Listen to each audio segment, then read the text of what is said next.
Welcome back to my YouTube channel technical उजेशा। आज फिर से एक नई एनर्जी के साथ हम नया वीडियो बना रहे हैं। तो बेसिकली आज का जो टॉपिक है वो क्या है, conditions for maximum voltage regulation.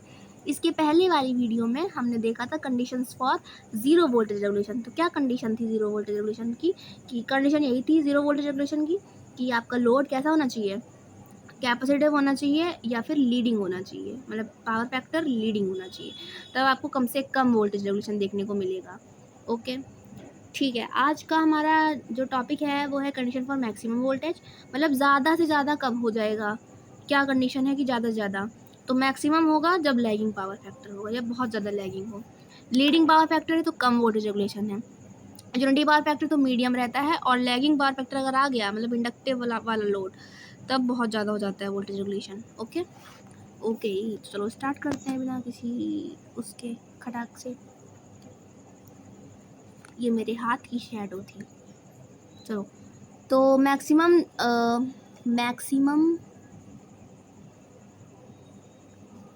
Voltage तभी मैक्सिमम वोल्टेज रेगुलेशन ऑब्टेन होता है। अरे ये मत लिखना, नोट्स से देख के लिखना, वो बस समझाने के लिए। कब? जब लोड इंडक्टिव हो या फिर हाईली इंडक्टिव हो, मतलब बोले तो लैगिंग पावर फैक्टर हो, मतलब कि करंट लार्ज एंगल से वोल्टेज को लैग कर रही हो, पीछे पड़ी हो, उसके आगे ना चल रही हो, लैगिंग पावर फैक्टर हो, जय हो। ठीक है, तो वोल्टेज रेगुलेशन का फॉर्मूला हम यूज़ करेंगे। अब तुम लोग दिमाग लगा के बताओ कि कौन सा यूज़ करेंगे, लैगिंग वाला यूज़ करोगे कि रीडिंग वाला? अरे ये कौन नहीं बता पाएगा, ऑफ कोर्स लैगिंग वाला। मगर लैगिंग वाले में क्या, प्लस की माइनस, दोनों के फॉर्मूले सेम होते हैं, बस साइन का डिफरेंस होता है यार, प्लस माइनस। इसमें हम यूज़ करेंगे प्लस, प्लस का प्रयोग करेंगे। फॉर्मूला वही है, ठीक है। चलो प्लस का यूज़ करो तो क्या फॉर्मूला होता है, E2 माइनस V2, जो लिखवाया था मैंने फाइनल इसके पहले की पहले वाली वीडियो में। I2 R equivalent to plus रहेगा, सॉरी कॉस तो रह गया, कॉस फाई टू, फिर I2 X equivalent to sine phi two. Okay, और अपॉन में तो V2 रहेगा ही। ठीक, मैक्सिमम के लिए आपने पढ़ा है ना मैक्सिमा मिनिमा मैथ में? जब मेरी टीचर ने पूछा था पढ़ा है कि नहीं, तो मैंने कहा नहीं पढ़ा है सर। मतलब मैंने एक्चुअली 10th के बाद हम वो डिप्लोमा कर रहे हैं, तो नहीं, 10th में ये मैक्सिमा मिनिमा नहीं था, तो फिर पढ़ा भी नहीं हम लोगों ने। फिर मैंने थोड़ा पढ़ा था, थोड़ा समझ में आया, मुझे ज़्यादा नहीं समझ में आया, बस जो समझ में आया वो आपको समझा रहे हैं, लेकिन आप पढ़ लेना, ठीक है। वीडियो बहुत सारी पढ़ी हुई है यूट्यूब पे, बहुत अच्छा समझाया है, तो पढ़ लेना। ओके, तो इसमें मैक्सिमा मिनिमा क्या होता है कि मैक्सिमम वैल्यू पता करने के लिए पहले इस वैल्यू का हम डेरिवेशन करेंगे। डेरिवेशन इंटीग्रेशन तो पढ़ा होगा, ठीक है। डेरिवेशन इंटीग्रेशन करेंगे, 10th क्लास के बच्चों को मे भी ना समझ में आए, बट पॉलीटेक्निक जो फर्स्ट सेकेंड सेमेस्टर में होंगे उन्होंने पढ़ा होगा, ठीक है।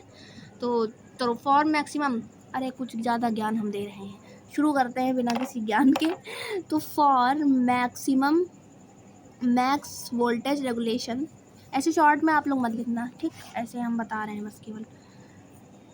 डेरिवेशन करना पड़ेगा किसका, इसका वोल्टेज रेगुलेशन का डेरिवेशन करना पड़ेगा फाई के रिस्पेक्ट में। किसके रिस्पेक्ट में? फाई के रिस्पेक्ट में, और उसको इक्वल टू 0 रखना पड़ेगा। इसका यही तो फॉर्मूला है वोल्टेज रेगुलेशन का। तो इसका डेरिवेशन करना पड़ेगा और फिर इक्वल टू 0 रखना पड़ेगा। चलो वैल्यू रख लो वी आर की। वी आर कितना है, I square R equivalent to cos phi two plus I2 X equivalent to sine phi two. Okay, ये हो गया फॉर्मूला, और नीचे डी फाई के रिस्पेक्ट में आपको करना है। सॉरी, ये आपका V2 तो रह ही गया, ये इसी फॉर्मूले में है V2, ठीक है। बराबर रखना है 0 के। चलो करो इसका डेरिवेशन, अरे बड़ा इजी है, पता है क्या करो, I2 R इक्वलेंट तो कांस्टेंट है ना, तो उसको अपना हटा लो, cos फाई टू, और इसी का डेरिवेशन होगा I2 R इक्वलेंट टू, और इसको आपको हटाना है। तो देखो बेस हम भाई अलग अलग नहीं करके दिखाने जा रहे हैं, हम डायरेक्ट कर रहे हैं, ठीक है। इसका करोगी सबसे पहले, चलो अच्छा कुछ बच्चों के लिए दिखा देते, हो सकता है मतलब थोड़ा लाइक वाइक दे देंगे मुझे। अरे चलो मजाक साइड में। अलग अलग कर दो। इसको लिख सकते हो, ये तो ये नीचे V2 है, इसको लिखो ब्रैकेट में I2R equivalent to cos phi 2 by V2। इसका करना है डेरिवेटिव, बेसिकली वही है, बस हम तोड़ के लिख रहे हैं और कुछ नहीं, ठीक। I D of D phi by, ये डी है, किसका करना है I2, दोनों टर्म को अलग अलग कर लिया है, ये यही वाला प्लस है साइन फाई 2। डिनोमिनेटर को तो अलग कर सकते हैं, ये तो सबने पढ़ा होगा मैथ में, ये जिसने नहीं पढ़ा तो ये भी वीडियो ही मत देखो भाई अरे नहीं, मतलब बेसिक्स है, ठीक है। चलो फिर इसको बाहर निकाल लो, इसका डेरिवेशन नहीं करना है गाइस, ठीक है, इसका डेरिवेशन नहीं करना है, डेरिवेशन बस cos फाई 2 साइन फाई 2 का ही होगा। ये क्योंकि कांस्टेंट है, इनको बाहर निकाल लेते हैं ना।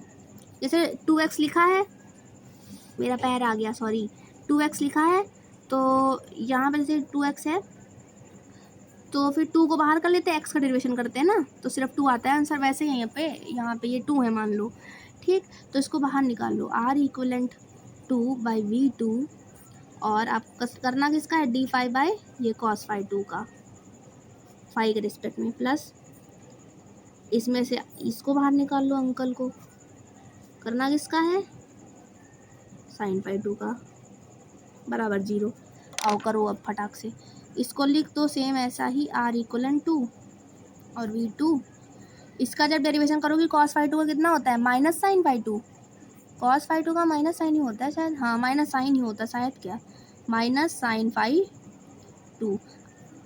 अब फाई 2 के रेस्पेक्ट में ही कर ही रहे हैं हम लोग, फाई टू यहाँ लिख देना, सॉरी गाइस, फाई 2 के रेस्पेक्ट में, फाई टू दिख रहा है ना आपको, तो यहाँ फाई 2 के रेस्पेक्ट में कर रहे हैं।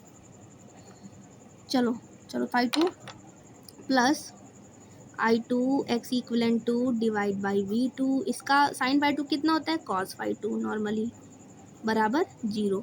अब देखो यहाँ से क्या करो कि इसको लिख दो ऐसे, V2 को फिर से नीचे लिख सकते हैं ना पूरा, अब ऐसे लिख दो इसको I2 R equivalent to, minus करेगा, ये माइनस बाहर आ गया, R equivalent to sine phi 2 plus I2 x equivalent to cos phi 2, V2 पूरा अपॉन में आएगा, अच्छा लिख ही दो V2 और बराबर 0। इस बार फिर से V2 उधर गया, फिर से V2 0, फाइनल क्या आया, लास्ट में हमारा आया है कि, लास्ट में क्या आया यार, लास्ट में आया I2 R equivalent to sine phi 2 is equal to, sorry, plus I2 x equivalent to cos phi 2 बराबर 0, V उधर चला गया तो 0 हो गया V2। यहाँ से लिख दो I2 x इक्वलेंट टू को इधर ही रखो, माइनस वाले टर्म को राइट साइड भेजो तो वो प्लस हो जाएगा, यानी I2 R equivalent to sine phi 2, ये मैथ वाला चीज़ है भाई। ओके नेक्स्ट व्हाट, फिर से मैंने बोला कि आप I2 काट दो, कट गया, तो बेसिकली क्या बचा है यहाँ पे, डिवाइड हुआ, माइनस नहीं करा है, तो ये मत कहना I2 0 है, ठीक है। यहाँ से फिर आप यहाँ पे ये कर लो कि x इक्वलेंट टू जो पिछले वाले वीडियो में करा है ना वही है, बराबर sine phi 2 divide by cos phi 2, फिर से ये आपका tan बन जाता है, और ये तो है ही x equivalent to divide by r equivalent to. यहाँ से आपका फाई 2 की वैल्यू आ जाएगी tan inverse x equivalent to r equivalent to. ये याद रखो कि अब जो फाई 2 आया है ये आपका लैगिंग पावर फैक्टर एंगल है,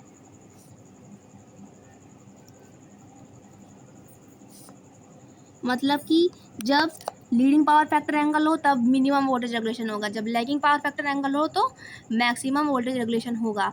जो लीडिंग वाला करवाया था माइनस से लेके वोल्टेज रेगुलेशन वाले फॉर्मूले में, उसमें आपका उल्टा आया था, इसका R अपॉन एक्स आया था, इसमें x अपॉन R आया है, ये चीज़ याद रखनी है। अब मान लो कोई क्वेश्चन आ गया न्यूमेरिकल, तो अब ऐसा तो है नहीं कि आप पूरी डेरिवेशन करने बैठोगे, तो ये जो 4 फॉर्मूले हैं ना, ये याद करके जाना, ये याद कर लेना, ठीक है। पेपर्स के लिए या जो कॉम्पिटिटिव एग्ज़ाम्स होते हैं उनके लिए आपको याद, जो गेट वेट के एग्ज़ाम्स देते होंगे बेसिकली, तो आप लोग ये याद रखो 4 फॉर्मूले। कौन से 4 फॉर्मूले लिख दूं क्या, चारों फॉर्मूला लिख देते हैं आपको। एक फॉर्मूला जो था वो कौन सा था, इसमें आया वोल्टेज रेगुलेशन का, लैगिंग वाला। वोल्टेज रेगुलेशन का तो मेन फॉर्मूला यही होता है, ठीक है।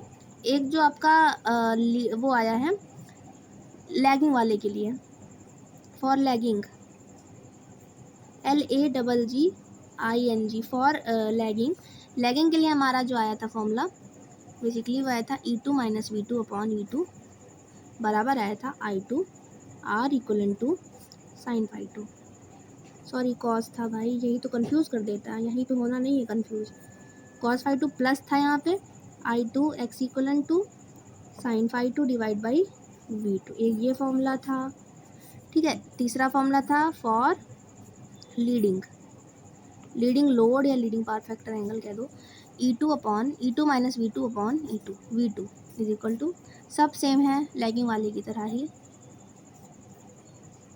बस यहाँ प्लस की जगह माइनस।